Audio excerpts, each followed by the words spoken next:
जय हिंद दोस्तों, मैं भूपेंद्र नामदेव। कैसे हो आप लोग? आशा करता हूँ आप लोग अच्छे होंगे। जैसा कि आप स्क्रीन पर देख रहे हो, यह पेपर दिल्ली पुलिस कांस्टेबल का प्रीवियस ईयर का पेपर है। यानी जो आपकी पिछली वैकेंसी दिल्ली पुलिस कांस्टेबल की निकली हुई थी, उसका ये पेपर है। तो आज हम इसी को सॉल्व करने वाले हैं, ताकि जो आपका अगला एग्जाम दिल्ली पुलिस कांस्टेबल का दिसंबर 2023 में होने वाला है, उस एग्जाम में आप ज़्यादा से ज़्यादा अंक हासिल कर पाओ। इसके अलावा अगर आप यह प्रीवियस ईयर का पेपर सॉल्व करोगे तो आपका फ़ायदा यह मिलेगा कि आपको आसानी से पता चल जाएगा कि इसमें जो आपका प्रश्न पूछे जाते हैं उन प्रश्नों का लेवल कैसा रहता है, कि कठिन प्रश्न आते हैं कि सरल प्रश्न आते हैं, इसके अलावा किस किस टॉपिक से प्रश्न पूछे जाते हैं। और कुछ जो आपके प्रीवियस ईयर के पेपर है वो मैं पहले ही सॉल्व करा चुका हूँ, तो वीडियो प्लेलिस्ट पर जाकर देख सकते हैं। चाहे वो कंप्यूटर का हो, चाहे वो रीजनिंग का हो, और चाहे वो जीके जीएस का हो। कुछ अभी बाकी है तो वो भी मैं आपका सॉल्व करा दूंगा। तो वीडियो को फुल स्क्रीन पर कर लीजिए ताकि आपको साफ साफ वीडियो में दिख पाए। इसके अलावा भी आपका ये देख लीजिए आप साफ साफ, आपका 8 दिसंबर 2020 का ये पेपर है और फर्स्ट शिफ्ट का ये पेपर है। सब्जेक्ट में आप देखिए कांस्टेबल इन दिल्ली पुलिस एग्जाम 2020, तो आपका पिछला वैकेंसी 2020 में निकला हुआ था। इससे पहले वीडियो स्टार्ट करने से पहले इसका एग्जाम पैटर्न भी बता देता हूँ। तो जीके जीएस आपका 50 अंक का, मैथ 15 अंक का, 25 अंक का, और आपका रीजनिंग आपका 25 अंक का, और 10 अंक आपका कंप्यूटर पूछा जाता है। तो जीके जीएस, रीजनिंग और कंप्यूटर का प्रीवियस ईयर के पेपर आप मेरी वीडियो प्लेलिस्ट में जाकर देख सकते हैं। इसके अलावा आप किस राज्य से मेरी वीडियो को देख रहे हैं तो उस राज्य का आप नाम जरूर लिखें, और जय हिंद भी लिख सकते हैं। इसके अलावा वीडियो को लाइक करिए दोस्तों, आपके लिए इतनी मेहनत करता हूँ और प्रीवियस ईयर के पेपर ढूंढ ढूंढ के लाया हूँ, तो वीडियो को यार लाइक बनता है और चैनल को सब्सक्राइब जरूर कर लीजिए। चलिए दोस्तों वीडियो स्टार्ट करते हैं। तो आपका जो पहला प्रश्न है, किसी व्यक्ति की देखी जा सकने वाली विशेषताएं जैसे कि ऊंचाई, आंखों का रंग और रक्त का प्रकार आदि को किस नाम से जाना जाता है? तो किस नाम से जाना जाता है? उनको समलक्षणी या फेनोटाइप के नाम से, समलक्षणी या फेनोटाइप के नाम से जाना जाता है। जैसा कि आपको स्क्रीन पर देख रहा है कि आंसर की है ये, तो इसमें पहले से ही आपका आंसर हाईलाइट है, तो आपको इसमें ज्यादा बोर्ड नहीं लेना है, आपको सीधा आंसर, कम से कम ये तो भी आपको पता चला कि भाई आंसर, और आपको प्रश्न में ऐसे ऐसे आपके प्रश्न दिल्ली पुलिस कांस्टेबल में पूछे जा रहे हैं, ठीक है। और जितने भी मैं आपका प्रीवियस ईयर के पेपर सोल्व कराया हूं उसमें आपका मिनिमम 10 अंक आपका करंट अफेयर जरूर मिला है। तो करंट अफेयर्स आपको जनवरी 2023 से दिसंबर 2023 तक की करंट अफेयर्स जरूर पढ़ने हैं। 10 अंक का मिनिमम, आपका 10 अंक का कंप्यूटर वो करंट अफेयर्स पूछा गया है, तो करंट अफेयर्स जरूर आपको पढ़ना है। अगला प्रश्न आपका करंट अफेयर्स से है, निम्नलिखित में से कौन सा राष्ट्र 2018 राष्ट्रमंडल खेलों में पदक तालिका में शीर्ष स्थान पर था, यानी पहले स्थान पर था? तो कौन सा वो आपका देश है या राष्ट्रमंडल है? वो है आपका ऑस्ट्रेलिया। कौन सा देश है? वो है आपका ऑस्ट्रेलिया, जो कि आपका 2000 राष्ट्रमंडल खेलों में 2018 राष्ट्रमंडल खेलों में शीर्ष यानी पहले स्थान पर था। तो ऑप्शन 2 आपका राइट आंसर होगा। बढ़ते अगले प्रश्न की ओर।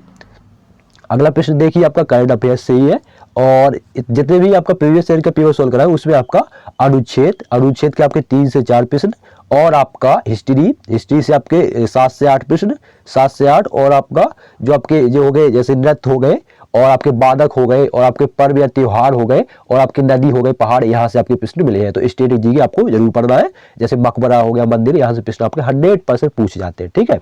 खुद का एक्सपीरियंस बता रहा हूँ, बिल्कुल रियल बात है, आप खुद देख लीजिएगा वीडियो में। अगला प्रश्न है, 2019-20 नेतावधि के लिए सरकार द्वारा घोषित प्रति क्विंटल धान के लिए न्यूनतम समर्थन मूल्य की राशि कितनी है? तो कितनी है? वो है आपकी 1815। कितनी है? 1815 रुपए। ऑप्शन 1 आपका राइट आंसर होगा। बढ़ते अगले प्रश्न की ओर। अगला प्रश्न है, पहला आंग्ल मैसूर युद्ध किसके बीच लड़ा गया था? तो जो आपका पहला आंग्ल मैसूर युद्ध हुआ था वो हैदर अली और अंग्रेजों के बीच में लड़ा गया था। आंग्ल का मतलब है अंग्रेज, ठीक है ना। आंग्ल का मतलब क्या है? अंग्रेज। तो आपका आंग्ल मैसूर का प्रथम युद्ध आपका हैदर अली और अंग्रेजों के बीच में लड़ा गया था। तो ऑप्शन 2 आपका राइट आंसर है। अगला प्रश्न है, निम्नलिखित में से कौन सा राष्ट्र वित्त वर्ष 2019-20 में भारत का शीर्ष व्यापारिक भागीदार था?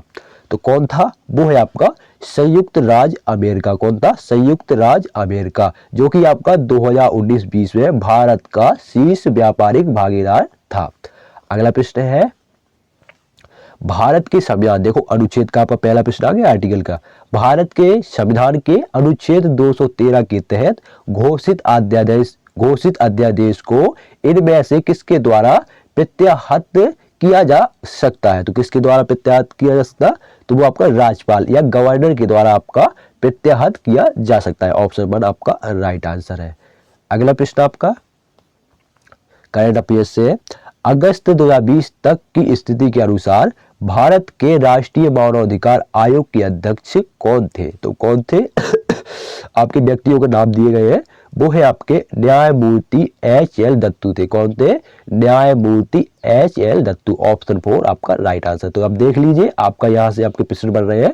करंट अफेयर्स से मिनिमम आपको 10 प्रश्न 100% मिलेंगे। तो करंट अफेयर्स बिल्कुल आपको नहीं छोड़ना है, अच्छे से रट लेनी है। और जो कैंडिडेट आपका उत्तर प्रदेश का है, तो दोस्तों आपको वैसे ही पढ़ना, क्योंकि पैट में आपका करंट अफेयर 10 अंक का वैसे ही पूछा जा रहा है। पैट में आपका होता ना, उसमें आपका 10 अंक का पूछा जा रहा है। अगला प्रश्न है, निम्नलिखित में से किस खनिज के अभाव के कारण ऑस्टियोपोरोसिस, कौन सा? ऑस्टियोपोरोसिस हो सकता है? तो किस खनिज के कारण हो सकता है? वो आपका कैल्शियम के कारण, कैल्शियम के अभाव के कारण ऑस्टियोपोरोसिस हो सकता है। ठीक है ना, ये आपका एक रोग है। तो ऑप्शन 3 आपका राइट आंसर होगा। बढ़ते हैं अगले प्रश्न की ओर।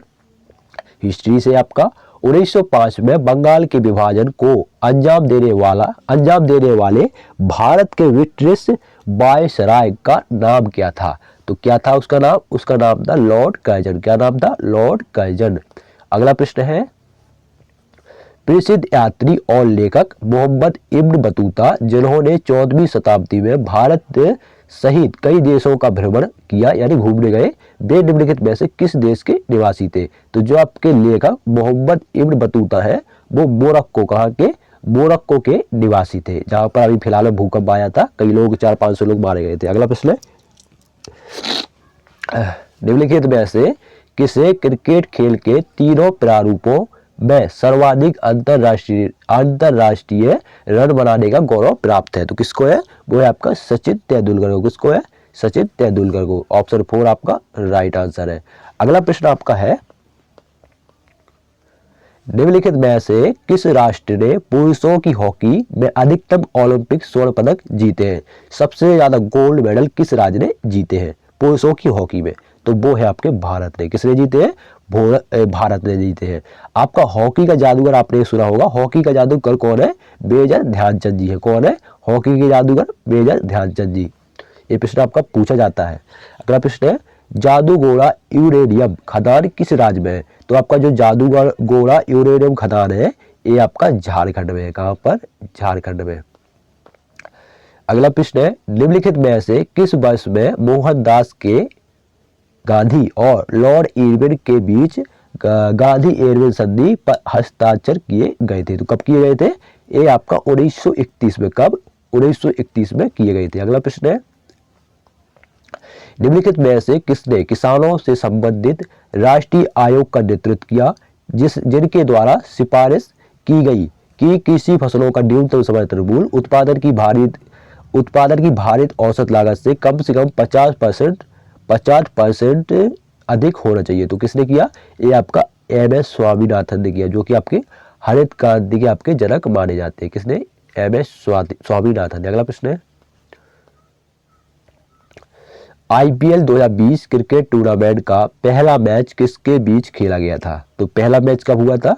वो आपका मुंबई इंडियंस और चेन्नई सुपर किंग के बीच में खेला गया था। किसके बीच? मुंबई इंडियंस और चेन्नई सुपर किंग्स के बीच खेला गया था। अगला प्रश्न है, हड़प्पा स्थल रंगपुर किस वर्तमान भारतीय राज्य में स्थित है? तो कहां पर स्थित है? किस राज्य में? वो है आपका गुजरात में स्थित है। कहां पर? गुजरात में। ऑप्शन 3 आपका राइट आंसर। अगला प्रश्न है, प्रधानमंत्री मुद्रा योजना की शिशु योजना के तहत अनुबंध ऋण की अधिकतम राशि कितनी है? तो कितनी है अधिकतम राशि? वो है आपकी 50,000। कितनी है? 50,000।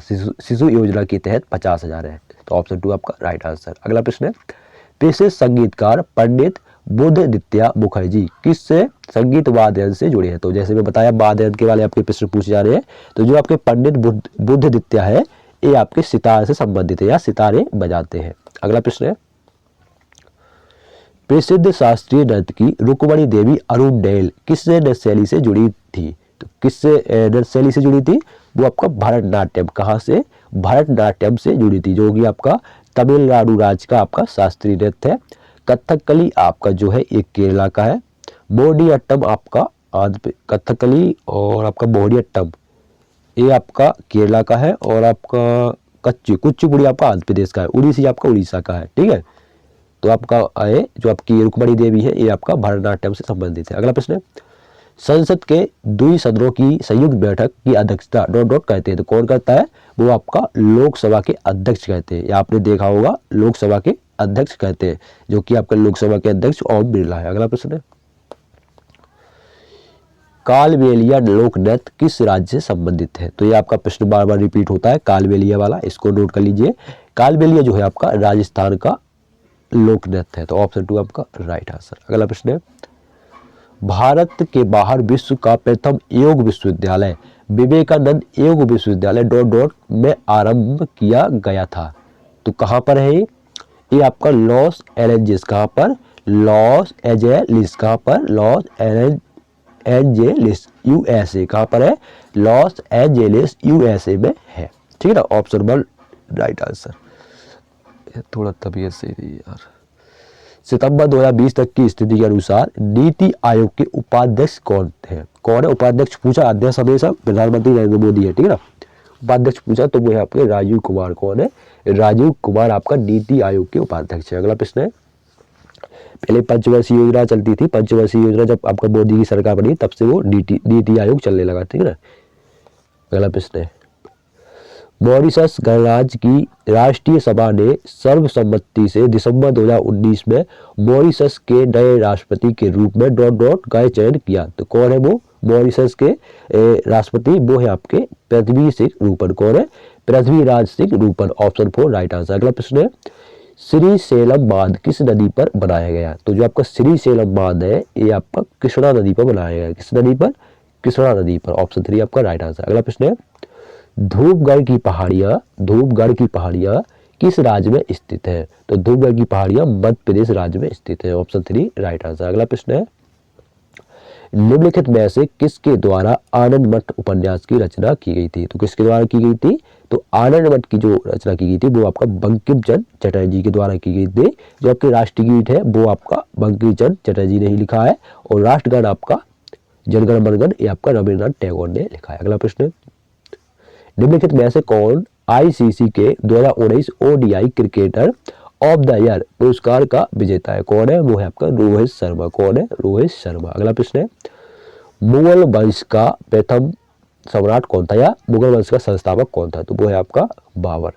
कौन था मुगल वंश का संस्थापक या सम्राट प्रथम? वो था आपका बाबर। बाबर का लौड़ा था हुमायूं। हुमायूं का कौन था? अकबर। अकबर का कौन था? शाहजहां। शाहजहां का कौन था? औरंगजेब। ठीक है, तो आपका बाबर आपका राइट आंसर। अगला प्रश्न है, प्रतिबल की एसआई इकाई निम्नलिखित में से कौन सी है? तो प्रतिबल की जो एसआई इकाई है वो है आपकी पास्कल। क्या है? पास्कल है। ऑप्शन 1 आपका राइट आंसर। अगला प्रश्न है, निम्नलिखित कथक नर्तकों निम्नलिखित कथक नर्तकों में से किसने नृत्य और संबंधित विषयों में प्रशिक्षण प्रदान करने के लिए कलाश्रम नामक एक संस्थान की स्थापना की है? तो किसने की है? वो आपके बिरजू महाराज। किसने की है? बिरजू महाराज ने की है। ठीक है, जो कि आपकी कथक जो कि आपका शास्त्रीय नृत्य है उससे संबंधित है। ठीक है ना, कथक आपका उत्तर प्रदेश का शास्त्रीय नृत्य है। अगला प्रश्न है, जल चक्र में कौन सी प्रक्रिया पौधों द्वारा जल वाष्प की निवृत्ति करती है? तो कौन सी क्रिया है? वो है आपकी बाष्पोत्सर्जन। कौन सी? बाष्पोत्सर्जन। Option 4 right answer. अगला प्रश्न है, इसको हिंदी में ट्रांसलेट कर लीजिए क्योंकि हम इंग्लिश में कमजोर है। तो the speed at which an object must travel to break free of a planet आया बूस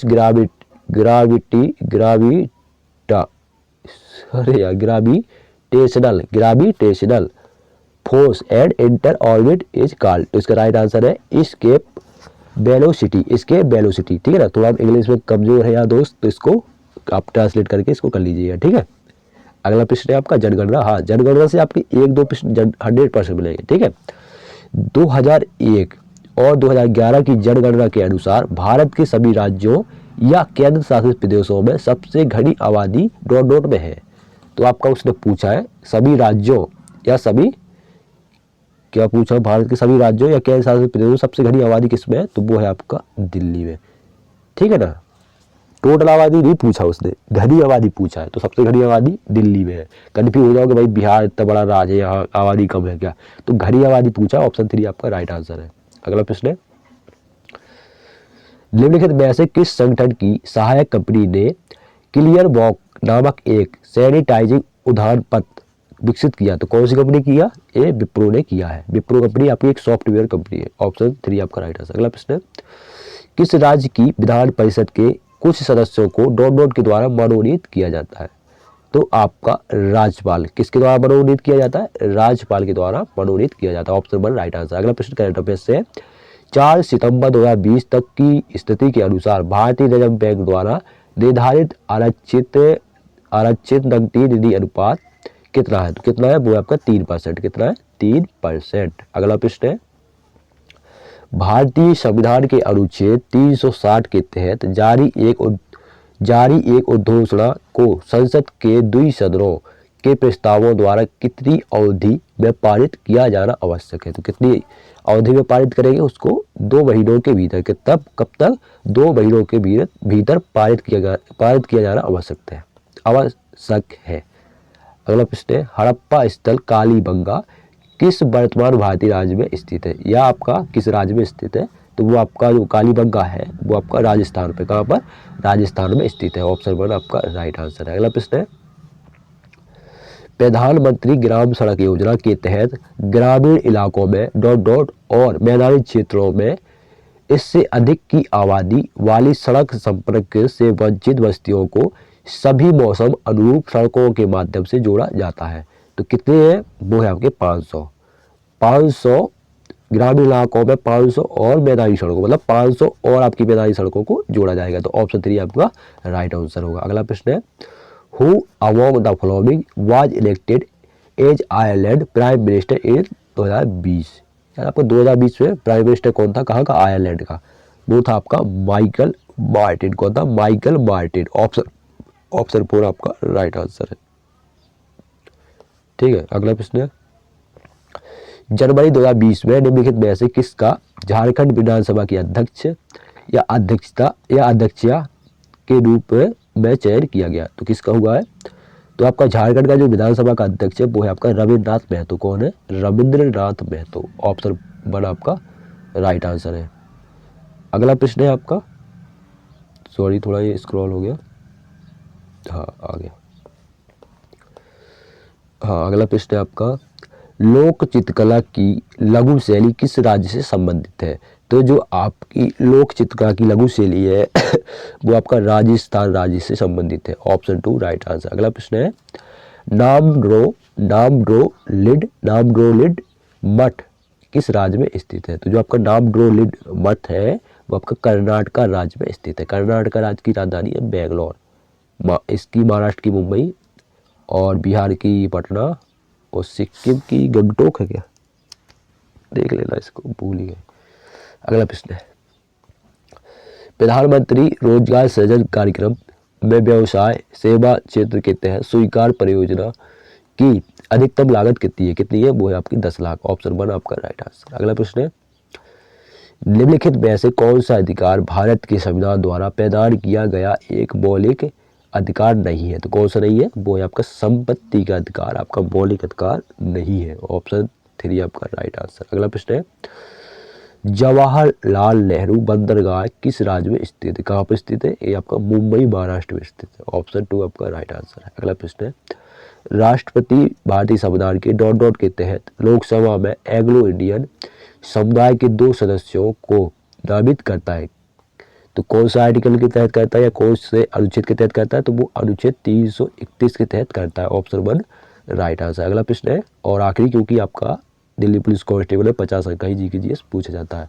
डॉट डॉट भारत के उत्तर पूर्वी भाग में भाग में की जाने वाली स्थानांतरित कृषि का एक रूप है। तो कौन सा है? वो आपका झोबिक। कौन से? झोबिक। ऑप्शन 4 आपका राइट आंसर। तो ये थे आपके जीके जीएस के 50 प्रश्न। वीडियो कैसा लगा कमेंट बॉक्स में जरूर बताएं। और जैसे कि मैं बोला आपको शुरुआत में कि अपने राज्य का नाम जरूर लिखें, तो अपने राज्य का अपना नाम जरूर लिखिए। और जय हिंद लिख सकते हो, जय हिंद भी लिख देना। और वीडियो को लाइक करना, शेयर करना, अपने दोस्तों तक पहुंचाना, दोस्तों को बताना जो आपकी तैयारी कर रहे हैं, तो उनको भी बहुत हेल्प मिल जाए। ठीक है, तो मिलते हैं किसी नेक्स्ट वीडियो में, तब तक के लिए जय हिंद, जय भारत।